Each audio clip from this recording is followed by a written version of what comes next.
ठीक है, चलिए अपन आज कुछ अलग करने वाले हैं। एक बार थोड़ा सा साइक्लिक वाला कल बात किए थे, साइक्लिक में कैसे ज्योमेट्रिकल साइक्लिक कंपाउंड्स में जीआई कैसे होता है। ठीक है, तो सपोज कल हमने एक एग्जांपल देखा था कि ऐसा दिया आपको, ये Cl, ये Cl और एक Cl, तो इसके कैसे अपन जीआई बनाएंगे। तो हम क्या करेंगे, एक बार सभी को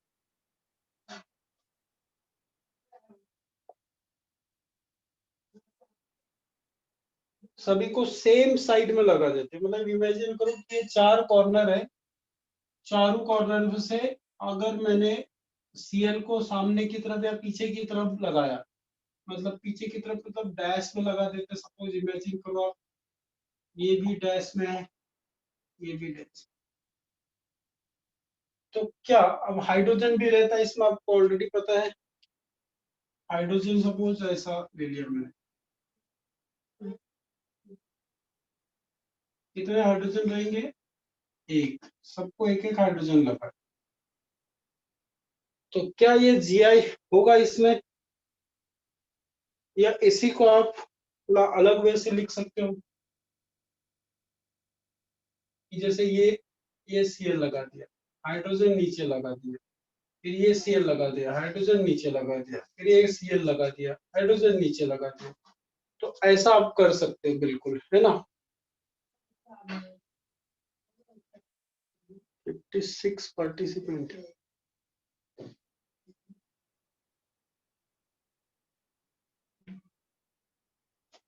ओके, नाउ देखो, तो अगर मैंने ये Cl को सेम साइड लगाया, आप समझ रहे हो ना, ये और ये दोनों सेम है, Cl को मैंने सेम साइड लगाया,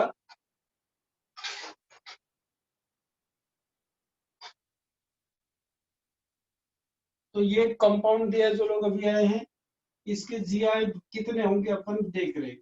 तो एक तो ऐसा हो सकता है कि Cl जो है वो एक पर्टिकुलर सेम साइड की तरफ हो और अपोजिट में हाइड्रोजन लगा दिया। अब अपोजिट में हाइड्रोजन लगा दिया तो आप ऐसा सोच सकते हो इसको, ये वेज पे है, या सबसे अच्छा तरीका होता है ये ऐसा। अब ये और कुछ जीआई बन सकता है, तो क्या अपन ऐसा कर सकते हैं, जैसे ये Cl है, ये Cl है, एक अपोजिट ले लिया तो क्या होगा,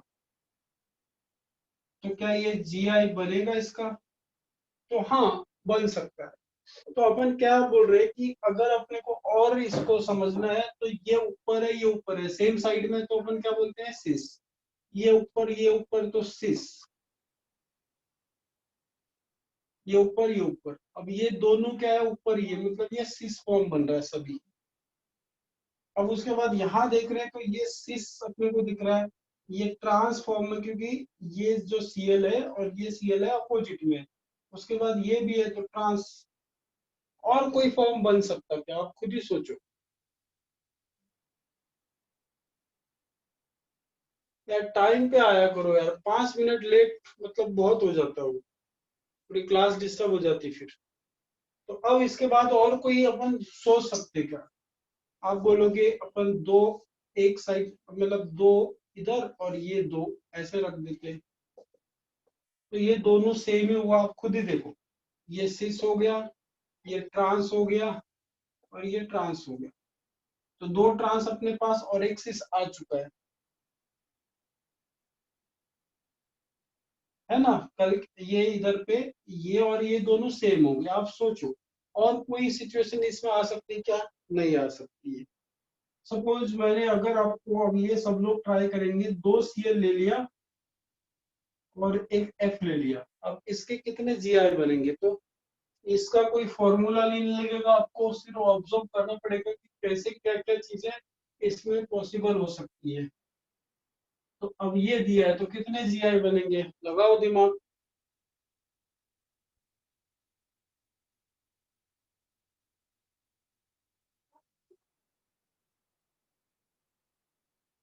एक तो ऐसा बन जाएगा कि आप बोलोगे सर, एक ये बना सकते हैं अपन,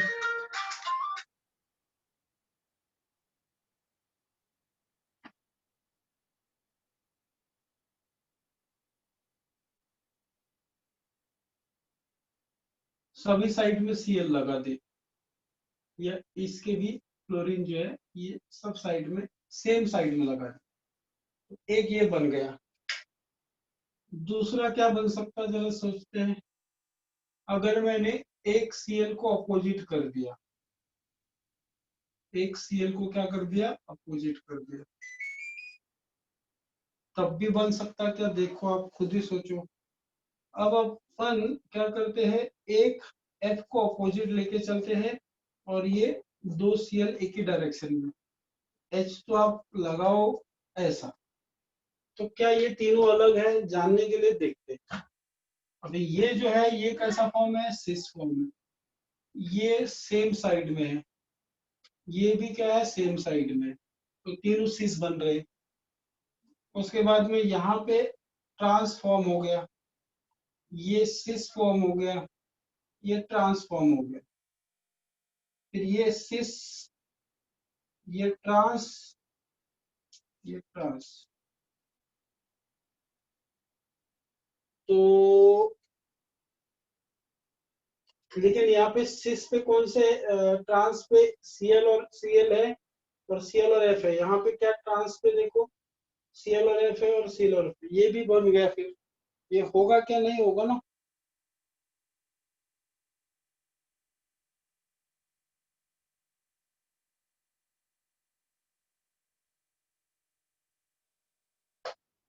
होगा। अलग दिख रहा है क्या?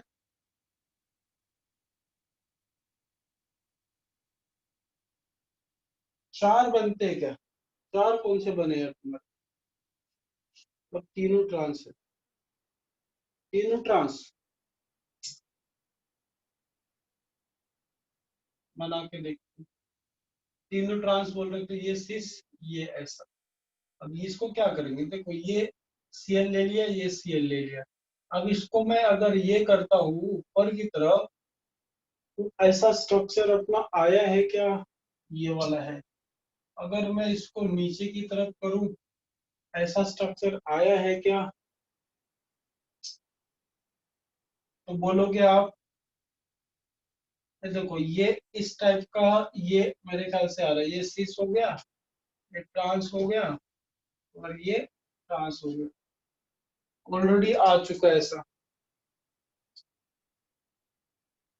तो एक बार तीनों को सेम साइड में लो, एक बार एक Cl को अपोजिट में लो, और एक बार F को अपोजिट में लो, और इसके बाद कॉम्बिनेशन रिपीट होने लगेगी। कॉम्बिनेशन, अब यहाँ पे भी आप बोलोगे दो ट्रांस है, यहाँ पे दो ट्रांस है, एक सिस है। लेकिन ट्रांस और सिस में थोड़ा सा डिफरेंस ये आएगा कि आप यहाँ पे फ्लोरीन और दो क्लोरीन है, फ्लोरीन और दो क्लोरीन है। अब यहाँ पे देखो ये क्लोरीन और ये क्लोरीन अपोजिट में है, यहाँ पे सेम साइड में है, तो ये दोनों अलग हो जाएंगे। तो ये तीन ही बन सकते हैं, इसका चौथा बनने का चांस यहाँ पे नहीं है। ठीक है, ये तीन बना लो, इसके तीन बनेंगे। अगर मैं सपोज ऐसा करता हूँ, ये Cl ले लिया, ये Br ले लिया, ये फ्लोरीन ले लिया, अब इसके कितने बनेंगे, आप लोग ट्राई करो।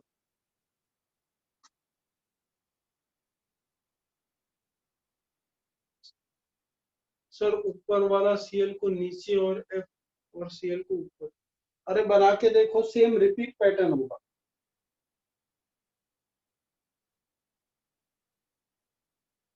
अब यहाँ पे क्या है, ये है, तो एक बार इसका सिस या ट्रांस जो भी आप सेम साइड में ले लो, तो पहला वाला सबका सेम ही बनेगा। मतलब क्लोरीन भी सेम साइड में ले लिया, ब्रोमीन भी सेम साइड में, और फ्लोरीन भी सेम साइड में, ये हाइड्रोजन अपोजिट में लगाना है। अब एक एक करके क्या करो, अपोजिट करके, अभी Br को नीचे कर दो, और जो बाकी जैसे हैं वैसे ही करो।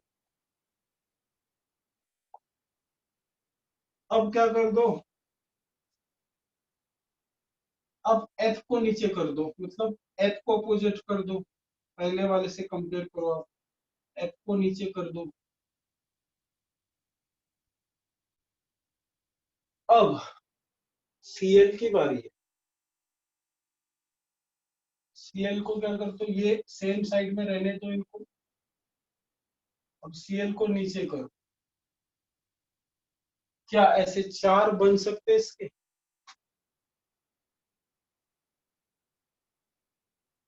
चार ही बनेंगे मेरे ख्याल से। देखो ये क्या बन गया आपका, ये दोनों सिस, ये सेम साइड में है तो सिस, ये सिस, ये सिस, उसके बाद ये ट्रांस, ये सिस, ये ट्रांस, उसके बाद ये सिस, ये ट्रांस, ये ट्रांस, फिर ये क्या बन रहा है, ट्रांस, ये क्या बन रहा है, सिस, ये क्या बन रहा है, ट्रांस।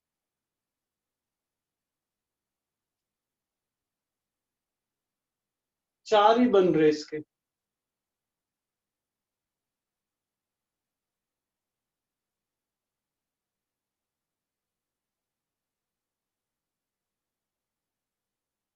अगर ये नहीं समझ पा रहे तो आप ऐसा सोचो कि यार एक कार्बन है, दूसरा यहाँ कार्बन है, तीसरा यहाँ कार्बन है, ये तो जुड़े हुए हैं।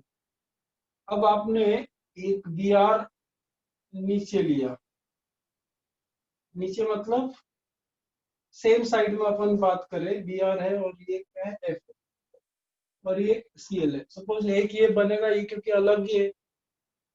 फिर उसके बाद हम क्या करते हैं, एक एक को चेंज करते हैं। अब इसको इन दोनों से अलग करते हैं। नहीं, ये तो अपोजिट हो गया, सेम साइड करते हैं। ये बी आर है और ये एफ, ये सेम साइड में हो गए। अब दूसरा वाला इसको नीचे कर दो, फिर उसके बाद तीसरा वाला इसको नीचे कर दो, फिर चौथा वाला इसको नीचे कर दो। तो इस तरह से आपको लॉजिक लगाना है अलग अलग इसके लिए।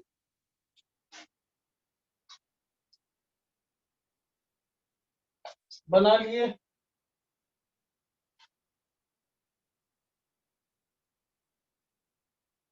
एटलीस्ट इतना तो पता होना चाहिए कि ये क्या हो रहा है।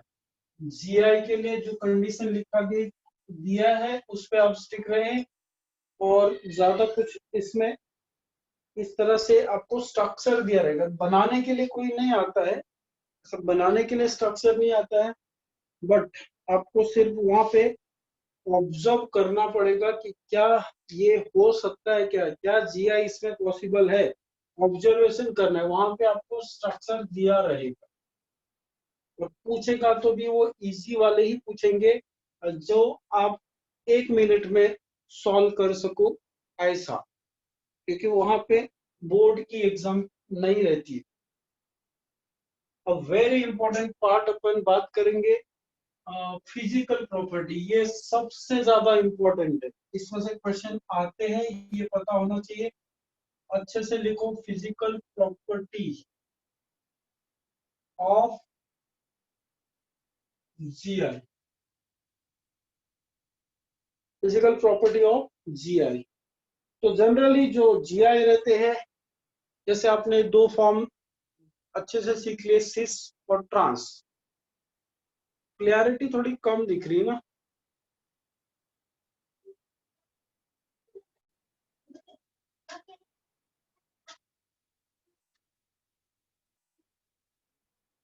एक मिनट, हाँ, इसका कैमरा stop करो।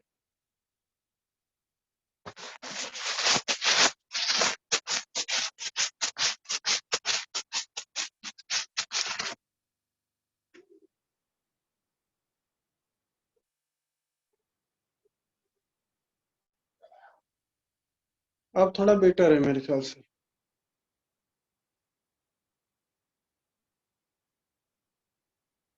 राइट। तो जैसे सिस और ट्रांस की बात कर रहे थे यार, उनकी फिजिकल प्रॉपर्टी मतलब उनकी मेल्टिंग पॉइंट अलग हो सकती है, उनकी बॉइलिंग पॉइंट अलग हो सकती है, सोल्यूबिलिटी की बात करते हैं, और डाइपोल की बात करते हैं कि अभी नया आप सीखने वाले हो डाइपोल। तो मैं यहाँ पे सबसे बेटर आपको एक चार्ट बना के देता हूँ, आप चार्ट वैसे ही बना लो, टेबल टाइप का है। फिजिकल प्रॉपर्टी यहाँ पे अपन लिखेंगे, प्रॉपर्टी मतलब यहाँ पे ले लो फिजिकल प्रॉपर्टी। प्रॉपर्टी भी लिखा तो कोई लूटने वाला नहीं है। और यहाँ पे दो फॉर्म अपन लिखेंगे, सिस एंड ट्रांस। तो ये आई होप सिस और ट्रांस सबको समझ में आते हैं।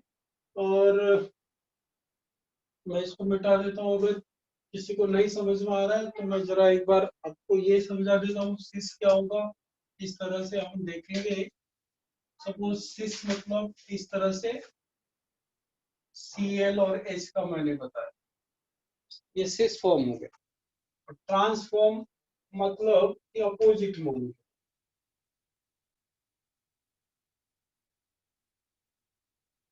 ये तो सबको समझ में आ गया। अच्छा, यहाँ पे एक चीज मेरे को बताओ, ये जो Cl लगा हुआ है ये ज्यादा इलेक्ट्रोनेगेटिव है कार्बन से, मतलब ये इलेक्ट्रॉन को खींचेगा कहाँ की तरफ, अपनी तरफ।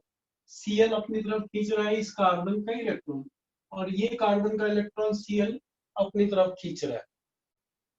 मतलब क्या होगा कि ये जैसे ही इलेक्ट्रॉन खींचेगा इसमें नेगेटिव चार्ज आना स्टार्ट होगा और इसमें पॉजिटिव चार्ज। तो अपन यहाँ पे देख पाएंगे कि जैसे सपोज इसमें पॉजिटिव चार्ज आ रहा है, ऐसी सिचुएशन आप कंसीडर करो कि इसमें पॉजिटिव चार्ज आ रहा है और इसमें नेगेटिव चार्ज। तो ऐसे उसमें दो पोल जनरेट होंगे, एक प्लस और एक माइनस। इसको अपन अभी के लिए बोलेंगे कि ये डाइपोल है। क्या है? डाइपोल। अच्छा, यहाँ पे क्या हो रहा है बेटा, देखो ये जो Cl है ये इस डायरेक्शन में खींच रहा है और ये इस डायरेक्शन में, एकदम अपोजिट। मतलब रस्सी एक उधर साइड खींच रहा है और एक उधर साइड, और दोनों सेम ग्रुप है देखो। तो रस्सी जितना ये खींचेगा उतना ही वो भी खींचेगा। तो इसका मतलब क्या होगा, इधर साइड भी सेम फोर्स लगेगा, उधर साइड भी फोर्स सेम लगेगा। तो इसमें एक फोर्स दूसरे फोर्स को कैंसल करते हुए नजर आएंगे क्या? तो आप बोलोगे यस सर, बिल्कुल एक फोर्स दूसरे को कैंसिल करेंगे। लेकिन ये इधर लग रहा है और ये इधर लग रहा है, इसमें चांसेस क्या है कि ये इधर की तरफ खींच रहा है, वो उधर की तरफ खींच रहा है। तो वो जीरो फोर्स होगा क्या वहां पे? आप बोलोगे नहीं। तो जरा देखिए, पहला वाला हेडिंग डालो, डाइपोल। डाइपोल मोमेंट, इसको म्यू बोलेंगे आप। क्या बोलेंगे? म्यू। तो मेरे को बताओ, यहाँ पे जो डाइपोल है वो म्यू जीरो होगा कि यहाँ पे होगा जीरो? कहाँ पे जीरो होगा? जीरो मतलब वो कैंसल होगा। जैसे मैंने फोर्स के फॉर्म में बताया, फोर्स कहाँ जीरो होगा कहाँ नहीं होगा। आप बोलोगे ट्रांस में जीरो हो जाएगा, यहाँ पे जीरो नहीं होगा, ट्रांस में होगा अभिषेक। Yes, very good. तो बेटा एक चीज और मैं यहाँ पे ऐड करना चाहता हूँ कि यहाँ पे कुछ ना कुछ डाइपोल होगा, मतलब कुछ ना कुछ चार्जेस होंगे। तो मतलब एक प्लस चार्ज होगा, डाइपोल बोले तो प्लस और माइनस।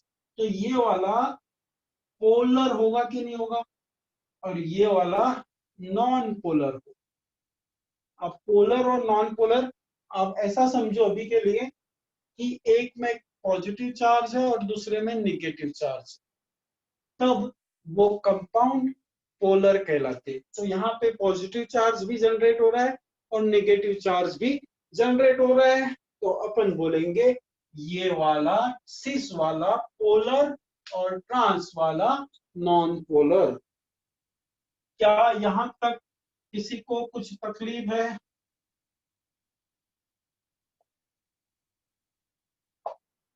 किसी को कुछ तकलीफ है यहाँ तक?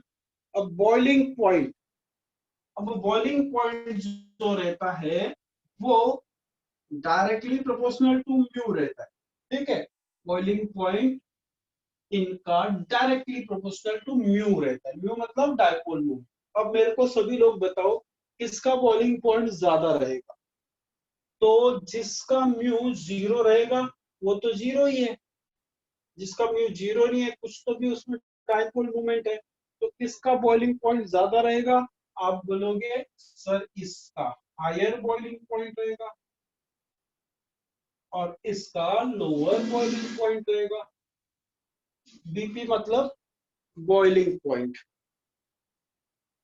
सेम ऐसा ही एक प्रॉपर्टी और अपन बात करते हैं सोल्यूबिलिटी की। Solubility also directly proportional to mu।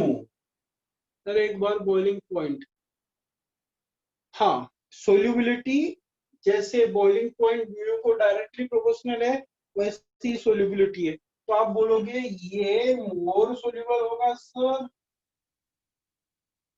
और ये लेस सोल्यूबल होगा।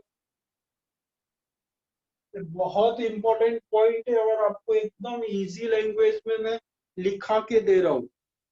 तो बॉइलिंग पॉइंट और सोल्यूबिलिटी एक जैसी होते हैं, म्यू को डायरेक्टली प्रोपोर्शनल रहते हैं। यार यहाँ म्यू 0 नहीं है तो इसका मतलब इसका बॉइलिंग पॉइंट ज्यादा होगा सिस फॉर्म का, और इसका सोल्यूबिलिटी भी क्या होगा, ज्यादा होगा। और अभी तक मेल्टिंग ये बॉइलिंग पॉइंट और सोल्यूबिलिटी में सिस फॉर्म आगे चल रहा है। लेकिन अगर बात करें मेल्टिंग पॉइंट की,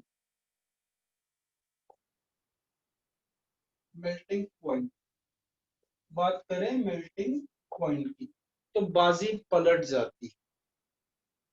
क्या होगा मेरे को बताओ, मेल्टिंग पॉइंट किसका हायर होगा, किसका ज्यादा होगा?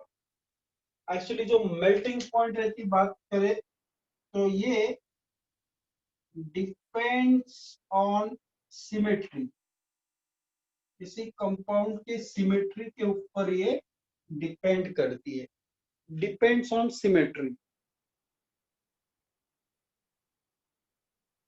और एक बात यहाँ पे मैं लिखना चाहता हूँ, आप जरा समझो उसको। जनरली ध्यान दो, larger group on opposite side, दिख रहा है सबको? Generally larger group on opposite side as higher melting point. ये दो चीजें कंसीडर करेंगे अपन। क्या कंसीडर करेंगे मेल्टिंग पॉइंट जब भी आया? एक तो सिमेट्री देखेंगे, जिसकी सिमेट्री ज्यादा रही वहां पे अपन बोलेंगे कि उसकी मेल्टिंग पॉइंट ज्यादा हो। और जिसका अपन बात करें, जिसका लार्जर ग्रुप अपोजिट साइड में हो, तो उसका भी मेल्टिंग पॉइंट ज्यादा रहेगा। इसका मतलब ये दोनों को देखे, एक लार्जर ग्रुप जो अपोजिट साइड पे यहाँ पे दिख रहे, तो इसके हिसाब से आप बोलोगे कि सर इसका हायर मेल्टिंग पॉइंट रहेगा और इसका लोअर मेल्टिंग पॉइंट, इसका हायर मेल्टिंग पॉइंट, इसका लोअर मेल्टिंग पॉइंट। अब एक सबसे इंपॉर्टेंट चीज कहाँ लिखे, ऊपर में लिखे। यहां तक किसी को तकलीफ है बताओ?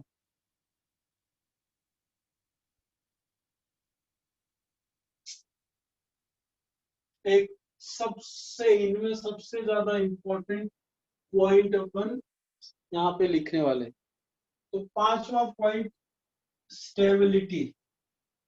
कभी कभी डायरेक्ट क्वेश्चन आता है। तो स्टेबिलिटी ये इसी तरह का पॉइंट है, आप बोलो कि generally larger group on opposite side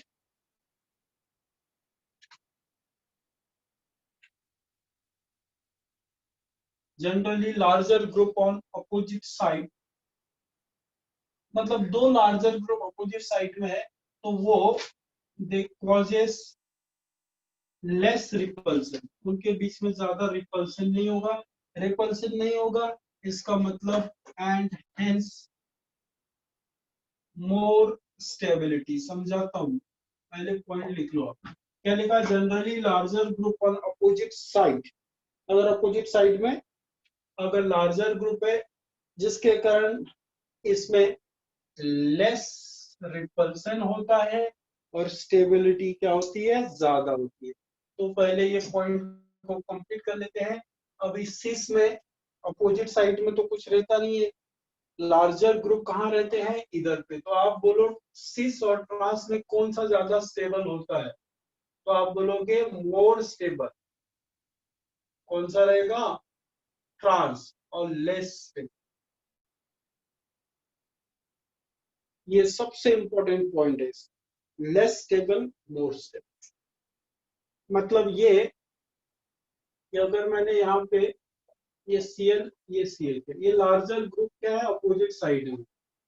इसका भी लार्जर ग्रुप क्या है, अपोजिट साइड। तो ये रिपेल नहीं करेंगे, ये क्या करेंगे, अब ये इधर की तरफ खींच रहा है, वो इधर की तरफ, तो रिपल्सन तो है ही नहीं वहां पे। अब यहाँ पे अगर मैंने बात किया ऐसा बेटा, ये Cl और ये Cl, ये H ये H, तो ये आजू बाजू में है, ये इधर की तरफ खींच रहा है, ये इधर की तरफ खींच रहा है, तो आजू बाजू में ये भी वैसे निगेटिव चार्ज है, ये निगेटिव, तो निगेटिव निगेटिव पास में आते हैं, तो क्या हो सकता है, थोड़ा बहुत रिपल्सन हो सकता है, निगेटिव निगेटिव एक ही साइड में, जैसे सेम लाइक ग्रुप जब अगर एक ही साइड में होते हैं, लाइक ग्रुप हमेशा रिपेल करते हैं, जैसे आपने मैग्नेट का पढ़ा है, like poles repel each other, unlikes attract each other, तो सेम लॉजिक यहाँ पे लगाना है। ये वेरी इंपॉर्टेंट पार्ट है इस जीआई का, मतलब हमने ऐसा बोलो, इसमें से क्वेश्चन आने के चांसेस बहुत ज्यादा रहते हैं। आपको डायरेक्टली नहीं पूछेंगे, कंपाउंड दे देंगे, या तो डाइपोल मोमेंट किसका ज्यादा है बोलेंगे। अभी इसका अगर मैं बात करूं 2018 या 19 में एक क्वेश्चन आया था JEE में, मैं अभी आपको वो क्वेश्चन ट्राई करता हूँ रिकॉल करने की, क्योंकि इस टाइप का वो क्वेश्चन आया था, डाइपोल मोमेंट। आप उसी में मतलब आप लगे तो वो क्वेश्चन को देख लेना, एग्जैक्टली मैं बता नहीं सकता हूँ, हो सकता है थोड़ा कम ज्यादा, बट मैं क्वेश्चन फ्रेम करने की कोशिश करूंगा। इस पे 2019 या 18 में क्वेश्चन JEE में आया है, और इस पे तो बहुत बार आया है स्टेबिलिटी, और बच्चों को कंफ्यूजन होता है यार, सिस और ट्रांस में ज्यादा स्टेबल क्या है। तो अगर तुमने ये लाइन ध्यान दी कि सर ने कैसा बताया था, ऑपोजिट साइड में बड़े ग्रुप है, मतलब रिपल्सन कम होता है, रिपल्सन कम होता है तो स्टेबिलिटी ज्यादा, ये तो सब ट्रांस में लग रहा है, मतलब आप समझो सेम, देखो ये दोनों पॉइंट एक जैसे, बॉइलिंग और सोल्यूबिलिटी, जिसका म्यू ज्यादा है उसका बॉइलिंग और सोल्यूबिलिटी ज्यादा है, ये भी साथ साथ में लिखा दिया मैंने, और मेल्टिंग पॉइंट बॉइलिंग पॉइंट का अपोजिट है, मतलब कितना आसान बना के रखा है ये। लेकिन मैं बताऊं, इसको इतना अच्छे से करके रखना है ना, कुछ भी गलती नहीं होनी चाहिए, ये बहुत अच्छे से। अभी भी बताओ, अगर किसी को नहीं समझ में आया तो मैं अभी भी बताऊंगा। अब मेल्टिंग पॉइंट सिमेट्री के ऊपर डिपेंड कर रही है, मतलब कोई सिमेट्री है, सिमेट्री का मतलब है कि अगर कोई सिमेट्री है, मतलब सिमेट्री कैसे जानेंगे, बहुत अलग अलग, जैसे अभी कल ही हमने बात की थी सिमेट्री, यहाँ पे सिमेट्री है, आप खुद ही सोचो, सिमेट्री मतलब ये इसको दो उसमें तोड़ सकते हो, दो पार्ट्स में क्या कर सकते हैं, तोड़ सकते, दो पार्ट में क्या कर सकते हैं, तोड़, सिमेट्री मतलब सेम सेम चीजें मिले, तो ऐसे उसमें ज्यादा मेल्टिंग पॉइंट निकल के आती है, सिमेट्री समझ रहे हो आपको। तो अब बताओ, सबको समझ में आ गया, इतना क्लियर है, मैं वो एक बार रिकॉल करता हूँ जेनेविटी का जो क्वेश्चन था, and then we will move forward. बताइए कितने लोगों को क्लियर है, और ये बहुत इंपॉर्टेंट है, इसको आपको बिल्कुल मिस नहीं करना है। जिसको नहीं भी समझ में आ रहा है तो आप बोल सकते हो मेरे को नहीं समझा, मैं दोबारा समझाऊंगा, लेकिन ये मतलब most important part of the GI, उस पे खेल नहीं होता है, इस पे खेल होता है पूरा। और ये मैं मजाक नहीं कर रहा हूँ, इतना ही आपको बहुत अच्छे से करके रखना है। अब तेजस्विनी राउत तुमने रिपीट तो बोला है, तो क्या रिपीट करना है ये भी बता दो।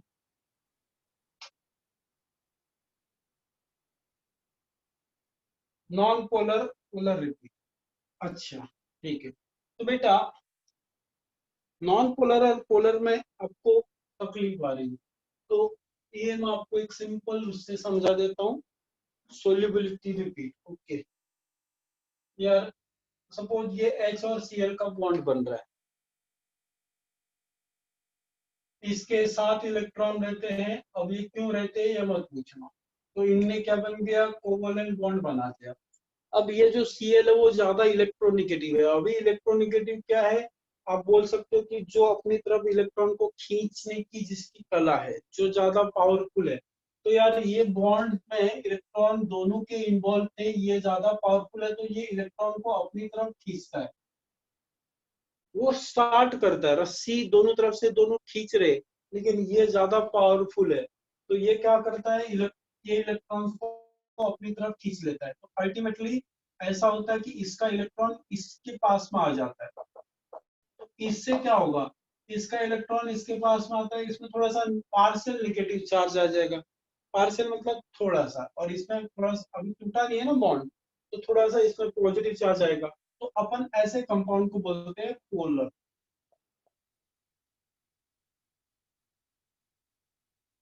ऐसे कंपाउंड को क्या बोलते हैं अपन, पोलर कंपाउंड।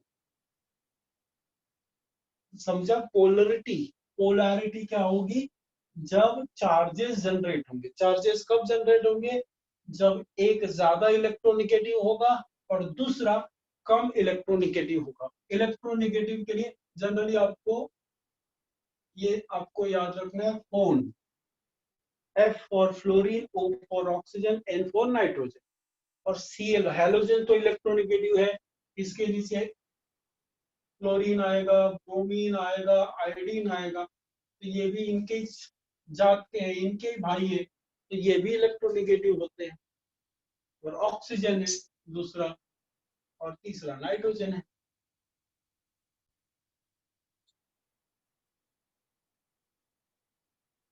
तो अब बात करें डाइपोल। यार अपन बात करें कि जैसे यहाँ पे सीएल नेगेटिव है, ये अपनी तरफ खींच रहा है, और ये सीएल यहाँ पे नेगेटिव है, वो अपनी तरफ, ये जितना अपनी तरफ खींच रहा है वो उतना अपनी तरफ खींच रहा है, तो इसका मतलब दोनों तरफ फोर्स तो सेम लग रहा है ना। इसलिए जब अपन दो पहलवान को लड़ाते हैं, एक उधर की तरफ फोर्स लगा रहा है, एक अपोजिट डायरेक्शन में फोर्स लगा रहा है, तो दोनों पहलवान अपनी जगह से हिल नहीं पाते, क्योंकि फोर्स क्या हो जाता है, रिजल्टेंट फोर्स जीरो हो जाता है, मतलब ये दोनों अपनी जगह पे ही खड़े रहते हैं। अगर हमने बोला कि एक इधर की तरफ फोर्स लगा रहा है, जैसा शीश में देखा था, एक इधर की तरफ फोर्स लगा रहा है, एक इधर की तरफ फोर्स लगा रहा है, तो क्या होगा, इधर डायरेक्शन ऐसा हो रहा है फोर्स का, तो फोर्स कुछ ना कुछ लगेगा ना यार। जैसे एक पहलवान ने मुंह ऐसे करके रखा है, दूसरे ने ऐसा, दोनों खींच रहे, तो एक कुछ ना कुछ तो धक्का मुक्की होगी ना, आगे पीछे होंगे वो। वैसी फोर्स यहाँ पे अलग डायरेक्शन में लग रहा है, तो अलग डायरेक्शन में लग रहा है, अगर एक ही डायरेक्शन में लगता तो बोलते यार ज्यादा फोर्स लगता, एक ही डायरेक्शन में लगता ये भी फोर्स तो ज्यादा फोर्स लगता, लेकिन वो थोड़ा सा एंगल बना रहा है, तो थोड़ा बहुत तो उसमें क्या होगा, फोर्स लगेगा। मतलब ये इसमें चांसेस रहेंगे कि सीएल में भी नेगेटिव चार्ज आएगा, और इस सीएल में भी नेगेटिव चार्ज आएगा, तो इनमें पॉजिटिव चार्ज आने के चांसेस है, तो मतलब पोलैरिटी वहां पे होगी। तो अभी हमने देखा है पोलैरिटी कहाँ पे होगी, पोलर कहाँ बनेगा, सिस में बनेगा। नॉन पोलर वो कैंसिल कर रहे तो कोई चार्ज नहीं आएगा, तो वो अपना ट्रांस हो गया। बॉइलिंग पॉइंट तो समझ में आया। मेल्टिंग पॉइंट, सोल्यूबिलिटी मतलब कौन अच्छे से डिसॉल्व हो जाता है, कौन अच्छे से डिसॉल्व हो जाता है, वो हो गया सोल्यूबिलिटी। अब वो आपको मैंने ट्रिक से समझाया कि ये दोनों एक जैसे ही होते हैं, एंड मेल्टिंग पॉइंट इनका अपोजिट होता है। और ये भी लिखा है कि वो सिमेट्री या फिर अपोजिट ग्रुप, बड़े वाले अपोजिट साइड में बड़े ग्रुप लगे हैं तो उसकी मेल्टिंग पॉइंट ज्यादा होती है।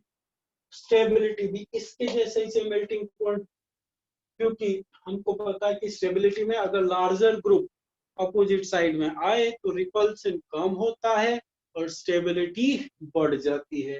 तो फिर इसका सॉल्यूशन एक बार ये है कि इसको आप दो तीन बार इस चीज को लिखो, एक बार वीडियो को फिर से देखो, और क्लियर आपको हो जाएगा। ओके, ठीक है।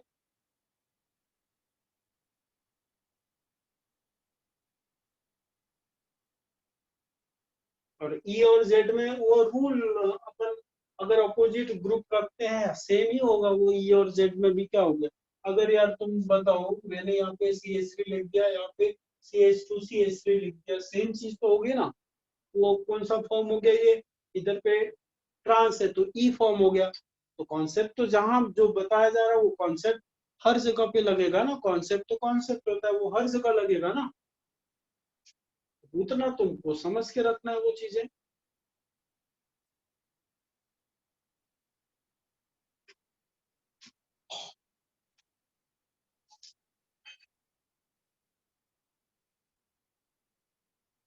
मिटा रहा हूँ मैं।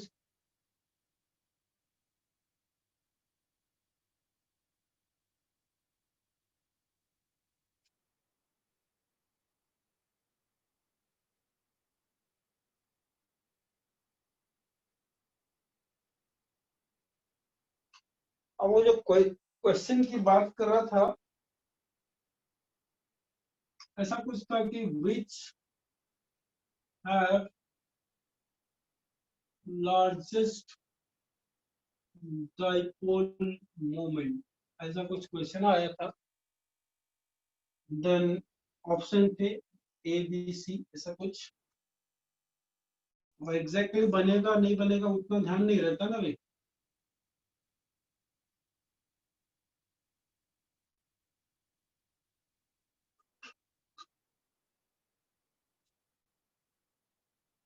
ऐसा कुछ था वो।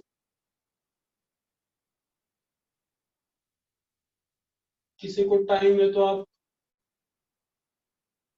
यूट्यूब ये इसमें गूगल में सर्च मारो और ट्राई करो कि ऐसा कुछ क्वेश्चन दिखा क्या जेडब्ल्यू में, कुछ है क्या। अभी जरूरी नहीं कि मैं एकदम सही बना रहा हूँ, वैसा का वैसा, वो मेमोरी के ऊपर डिपेंड करता है।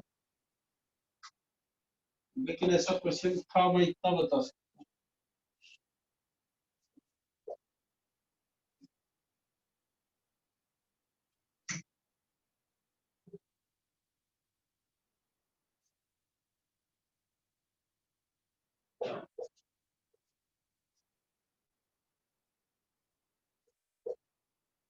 ऐसा कुछ क्वेश्चन था, ठीक है, समझ लो ऐसा।